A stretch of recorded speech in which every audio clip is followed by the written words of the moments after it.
이것을 기록함은 오늘 제목입니다. 한번 따라서 고백하십니다. 이것을 기록함은. 오늘 본문 말씀은 사실 좀 다루기가 쉽지 않는 말씀, 그냥 넘어가도 무관한 말씀이지만 하나님께서 오늘 저와 여러분에게 주시고자 하는 하나님의 거룩한 교훈이 있는 줄로 믿습니다.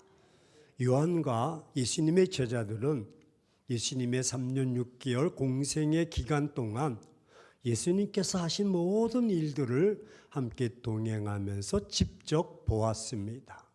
그리고 하나님은 이 요한과 그의 제자들을 통해서 그들이 보고 들은 것을 다 기록하게 하셨습니다. 그들이 보고 들은 것들은 다 말하고 기록할 수 없을 만큼 많습니다. 하늘을 두루마리 삼아도 다 기록할 수가 없습니다. 하지만 하나님은 이들이 보고 들은 것 중 일부를 기록으로 남기게 하셨습니다. 이것이 오늘 30절 말씀. 예수께서 제자들 앞에서 이 책에 기록되지 아니한 다른 표적도 많이 행하였으나 라고 말합니다. 여러분, 이 책에 기록되지 않는 것들이 또 뭐가 있을까? 제가 여러분들에게 소개하고자 합니다. 예수님께서 12살 때, 몇 살 때요? 12살 때 동네 어귀에서 친구들과 함께 새총놀이를 했습니다. 친구가 딱 새를 조준해서 이제 쏘고 새가 맞아서 날다가 푸두둑 떨어졌고 그리고 막 몸을 떨고 있는 것입니다. 그럴 때 예수님께서 다 새에게 다가가서 그 떨고 있는 새를 머리서부터 날개까지 잘 쓰다마 주시면서 이제 나았으니 날아라. 그리고 날렸더니 푹 날아갔대요. 얼마나 재밌어요. 예를 들어서 이거는 성경 외에 캐톨릭에서 믿는 외경이라는 것이 있습니다. 외경에 기록된 내용입니다. 이런 이야기들을 다 기록하다니 이름 말랐습니다. 이 책에 기록되지 않는 수많은 표적과 기사와 능력을 행하셨습니다. 그런데 왜 이렇게 이런 부분만 기록으로 남기게 하셨을까요? 어떤 의미에서는 여기에 기록되지 않는 표적과 이적들 중에 더 유익이 될 만한 것도 아마 있을 수 있을 것입니다. 그런데 그것들을 숨기신 다른 이유라도 있는 것일까요? 요한과 예수님의 제자들이 기록하고 싶은 사건들과 표적들은 아마 적지 않을 것입니다. 이것도 기록하고 싶고 이것도 남기고 싶고. 여러분, 이들은 자신들이 기록하고 싶은 것들을 구별해서 기록할 수 없었겠습니까? 그리고 하나님이 기록하게 하신 것을 어떻게 구별해서 기록할 수 있었을까요? 이 책에 기록하게 하신 것은 여기에 기록되지 않는 것들과 또한 무슨 차이가 있을까요? 12살 때 하셨기 때문에 아닙니다. 그럼 주의 제자 요한이 이 책을 강조하는 이유가 무엇입니까? 이 책에 기록하게 한 것은 특별한 의미가 있는 줄로 믿습니다. 그것은 오늘 31절 말씀. 오직 이것을 기록함은 너희로 예수께서 하나님의 아들 그리스도이심을 믿게 하려 함이로다. 또 너희로 믿고 그 이름을 힘입어서 생명을 얻게 하려 함이다 라고 말합니다. 주목해야 될 것은 오직이라는 단어입니다. 이 표현을 주의 깊게 우리는 살펴보아야 합니다. 여기서 오직이란 그 말은 어떤 것을 말할까요? 지금 우리에게 주어진 66권 성경을 이르러 말하는 것입니다.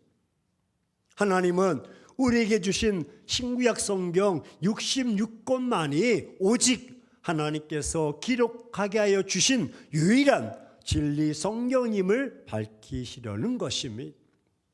따라서 오직 다른 말로 하면 이 책에 기록된 것 이외에 기록할 것들이 여러분 없음을 말씀하고 있는 거죠. 오직 이 책에 남기신 것만을 기록하게 하신 것은 이렇습니다. 이 책에 기록된 것만으로도 진리로 믿도록 기록해 주셨기 때문입니다. 하나님께서 원하시는 목적이 이 성경책 안에 충분히 전달될 수 있기에 오직 이것만을 진리로 믿도록 기록하여 주신 것입니다. 그렇습니다. 하나님께서 기록하게 하신 오직 이것은 이 책에 담겨진 내용과 기록 목적인 것입니다. 여러분, 예수님께서 하나님의 아들이심을 성경을 통해서 믿게 하시며 또 예수님께서 그리스도이심을 성경을 통해서 믿게 하시며 예수 그리스도를 믿게 하시며 그의 이름을 힘입어서 생명, 영생을 얻게 하려 이 성경책을 기록하신 것입니다.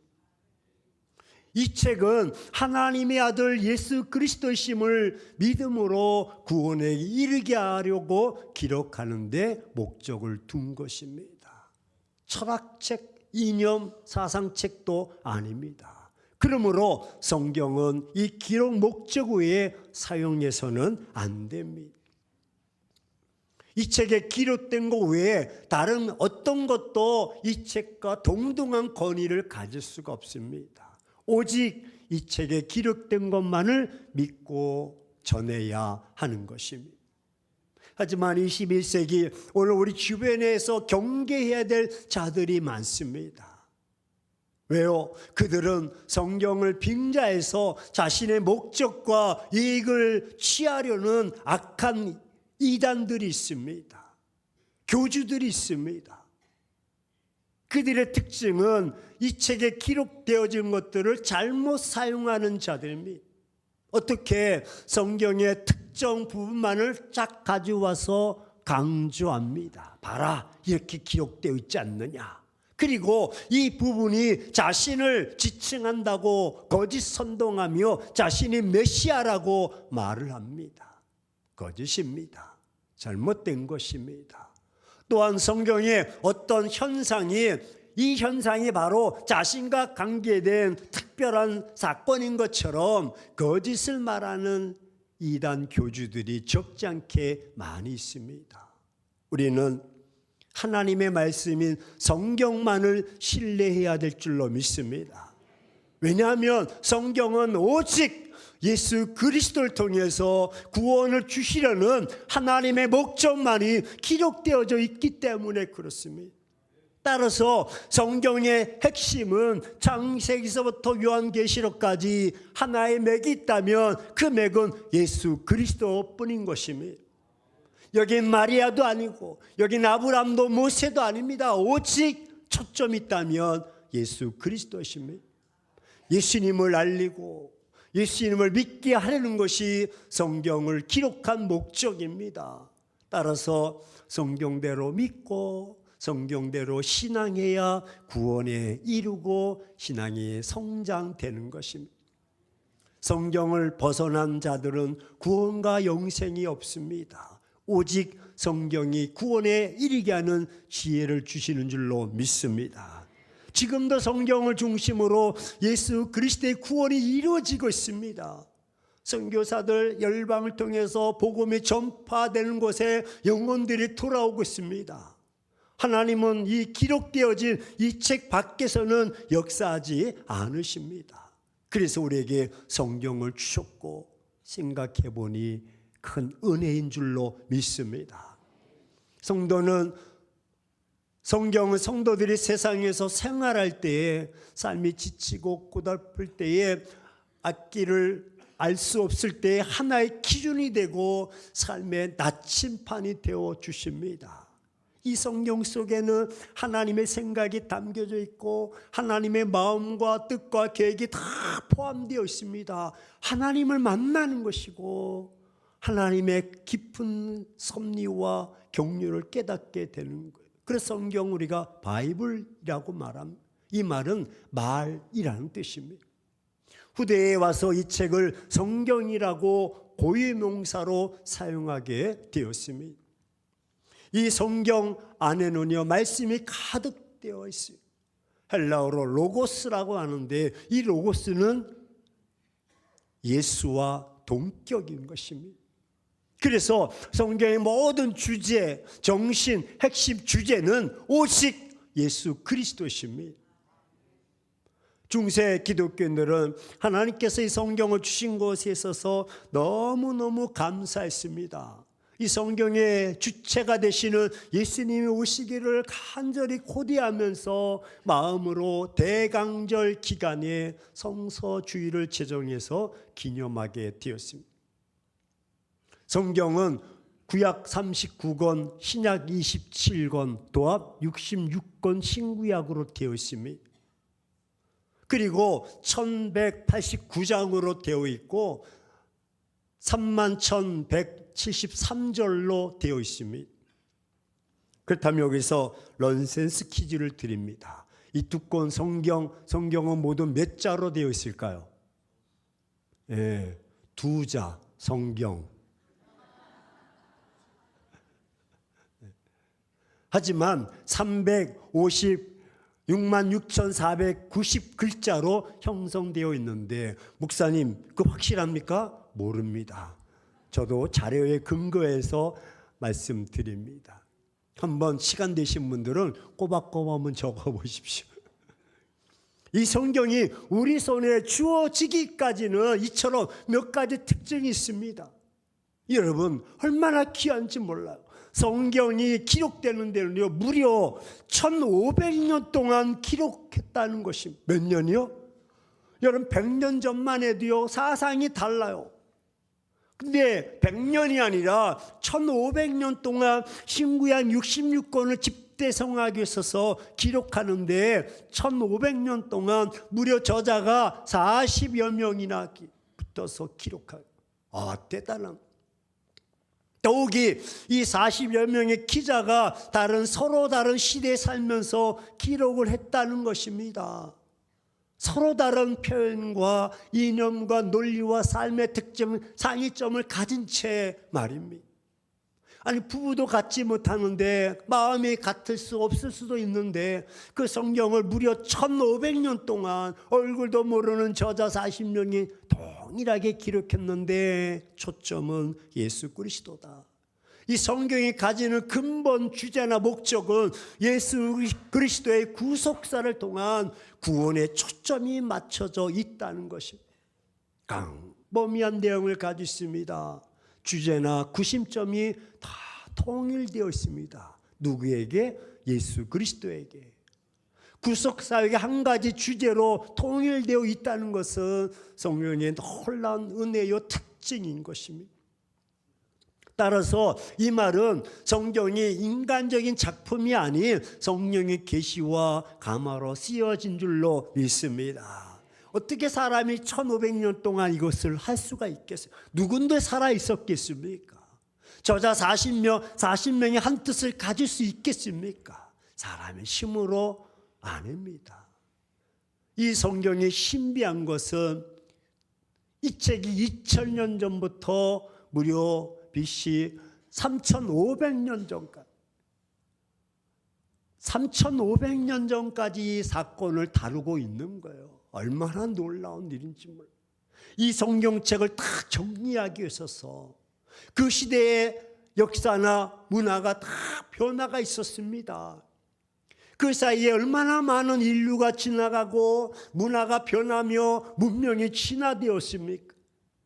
그런데도 그런 세월 동안 이 성경이 제시한 삶의 내용이 그 시대를 살아가는 사람들에게 누구나 다 삶의 기준이 되어 변함이 없이, 할렐루야, 얼마나 놀라운 특징입니까? 그리고 앞으로도 이 세상이 종말이 올 때까지 이 성경은 저와 여러분의 삶의 기준이 되고 앞길의 나침판이 되어 줄 것입니다.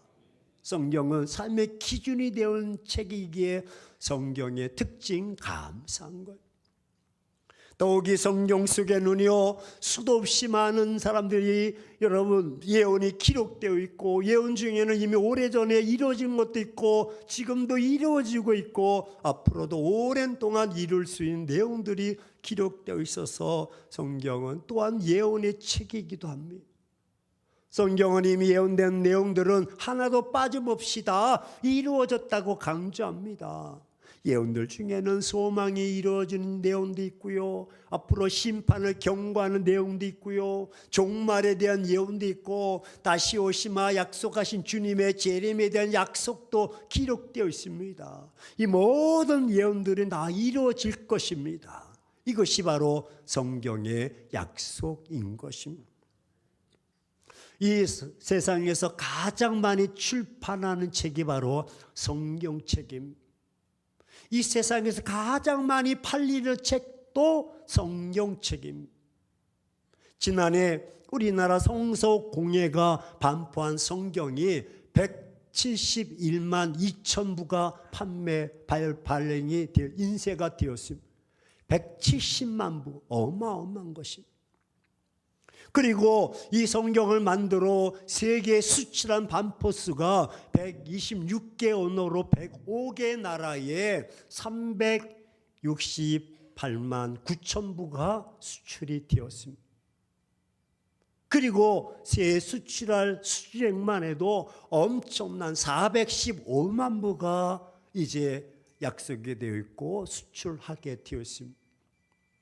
그래서 여러분, 오늘날 어디를 가보아도 성경책을 쉽게 발견할 수 있습니다. 심지어 집집마다 성경책이 있고 호텔 방에도 어딜 가도 성경책이 다 비치되어 있습니다. 그래서 성경이 세계에서 세계적인 베스트셀러인 것입니다. 이것은 기적인 것입니다. 근데 또 하나의 기적이 있습니다. 우리 옆 사람에게 궁금하지 않소? 한번 해보세요. 궁금합니다. 아니, 이런 놀라운 기적 말고 또 있어? 예, 있습니다. 성경이 이렇게 많이 출판되어 반포되지만 동시에 가장 안 읽히는 책이 성경책입니다. 성도들의 집집마다 성경을 가지고 있습니다. 그리고 주일마다 손에 들고 교회에 가지고 다니지만 좀처럼 여러분 읽지는 않습니다. 이것 또한 기적입니다. 주일날 아내가 성경책을 막 시간이 다 됐는데 성경책을 이놈의 성경책이 어디 있어? 갑자기 성경책이 또 이놈의 성경책이랬어. 그러니까 남편이 또 거들기를, 성경책 없으면 어때? 빨리 가자고. 또 남편은 성경책 없으면 어때? 그래. 이게 무슨 말인지 뭐. 이런 시대에 우리가. 첫 번째 기적은 우리가 동의하지만 두 번째 기적은 신방을 갔어요. 신방 가가지고 오늘 말씀은 어디인데요? 했더니 막 집사님이 성경을 찾는데 아유 참. 그럼 산다는 말에 성경이 새 책이라 붙었대. 3년 전에도 그 성경책이야. 붙었대. 얼마나 안 봤으면 이게 눌려가지고 붙어버렸어. 한 장씩 넘겨야 되는데 넘기면 20장씩 넘겨져. 여러분, 평상시에 그 성경책이 우리가 눈물로, 콧물로, 땀으로, 침으로 뒤범벅이 되어서 할렐루야, 그게 믹서가 되어가지고 내 마음속에 쫙 들어와줘야 되는데 1년에 한 번 신방 받을 때만 한번 따라서 고백합시다. 후딱교인. 후딱교인이 뭐냐면 주일날 됐어요. 교회 가야 되는데 일주일 동안 먼지가 수북히 쌓여있는 거야. 그 양심 있으니까 그리고 탁탁탁 털어. 그래서 후딱교인이. 우리 옆 사람에게 양심 있수. 다 전과자들이야. 다 오늘 오실 때 먼지가, 여보 먼지가 있어요. 얼마나 성경책을 안 봤으면 먼지가 쌓여. 성경이 우리에게 중요한 교훈이 있는데 세 가지가 있습니다. 하나는 이 성경이 우리에게 중요한 교훈을 주기 때문입니다. 로마서 15장 4절 말씀에 무엇이든지 전에 기록된 바 우리의 교훈을 위해서 기록된 것이다 라고 말. 이는 우리로 하여금 인내로 또는 성경의 위로로 소망을 가지게 함이로다. 잘 알고 있듯이 로마서 3장 16절 말씀에 모든 성경은 하나님의 감동으로 된 것이다. 그래서 교훈과 책망과 바르게 함과 의로 교육하기에 유익하다. 할렐루야. 성경은 우리를 교훈해 주십니다. 얼마나 중요한지 그래서 성경을 통해서 우리가 교훈받고 바르게 살게 하는 것이죠. 또한 성경의 중요성은 그 교훈을 받으면 변화가 될 줄로 믿습니다. 잘 보셔야 됩니다. 여러분 히브리서 4장 12절 말씀, 주의 말씀은 지금도 살아있다. 그리고 활력이 있다. 얼마큼 좌우의 날쌘 어떤 검보다 이 말씀이 더 예리하다. 그래서 우리의 혼과 영과 간절과 골수를 찔러 쪼개기까지 한다. 더욱이 우리 마음의 생각과 뜻도 판단한다. 무엇이? 말씀이. 그러니까 이 성경을 알고 느끼게 하고 죄를 끊게 해서 삶에 엄청난 변화가 생기는 것입니다. 그 말씀을 듣고 자유함을 누리고 죄의 속박에서 벗어나고 옛사람에서 새사람으로 되고. 아멘 좀 하셔요 좀. 목사님 나는 영원히 변치 아니하리로다. 옛 모습 그대로 나는 이렇게 살다가 나는 가겠나이다. 그게 아니에요. 변화가 돼. 말씀이 찔려져야 변화가 되지. 말씀이 들어가야 변화가 되는데 말씀이 없어요. 말씀이. 여러분의 신앙이 성숙이 없습니까? 그 말씀이 교훈으로 내게 심령 가운데 들어와야 그것이 내게 변화가 되는. 잘라내고 말씀으로 찌르고 쪼개는 살아있는 말씀을 듣거나 읽을 때 내가 죄인이구나, 내가 못된 사람이구나, 내가 바로 살아야 되겠구나 깨닫게. 성경을 읽는 사람들 알고 무서운 만큼 잘라내고 찌르고 아프게 합니다. 오늘날부터 글씨가 아니라 오늘날부터 하나님 음성으로 들려서 눈물이 쏟아지기도 하고 회개가 터지기도 하고. 할렐루야. 잘못된 죄의 습관으로부터 벗어나게 하는 운동력이 바로 말씀에 있습니다. 더욱이 이 말씀은 우리를 교훈해주고 우리를 변화시킬 뿐만 아니라 중요성은 우리하고 영적 시야를 열리게 하는 것입니다.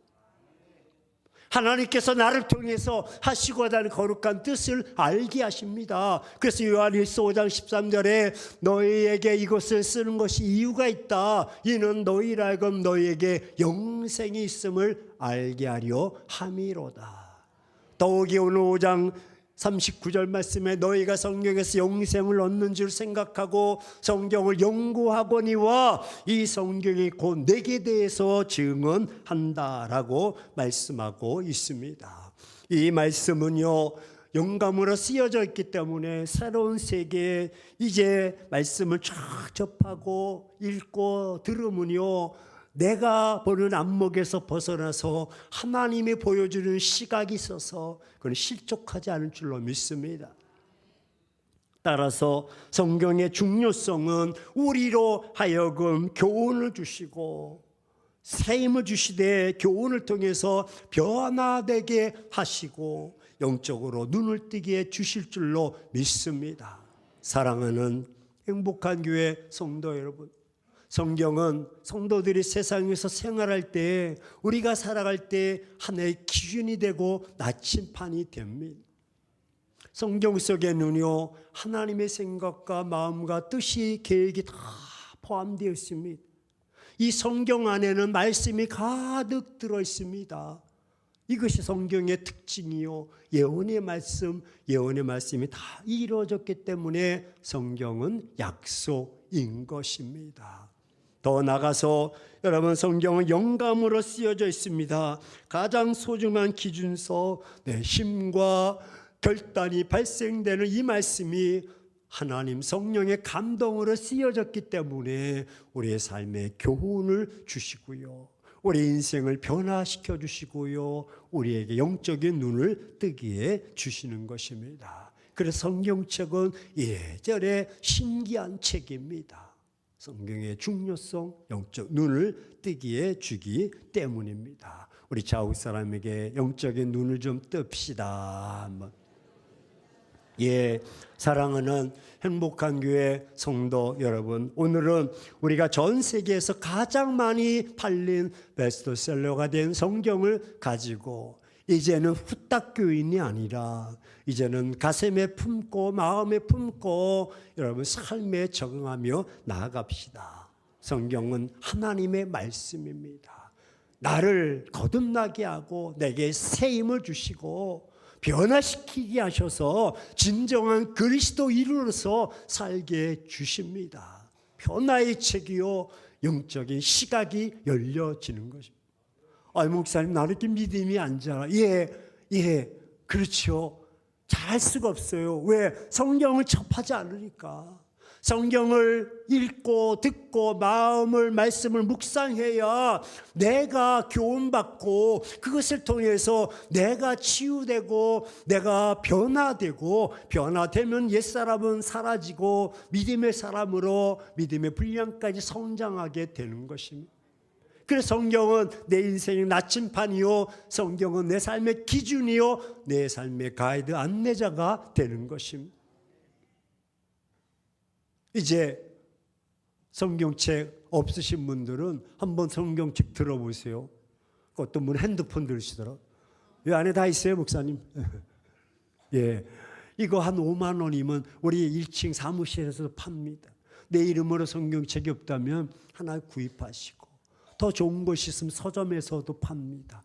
동사무소 앞에 서점이 있어요. 크리스찬 서점. 우리 동네도 그런 게 있어? 있어요. 가보세요.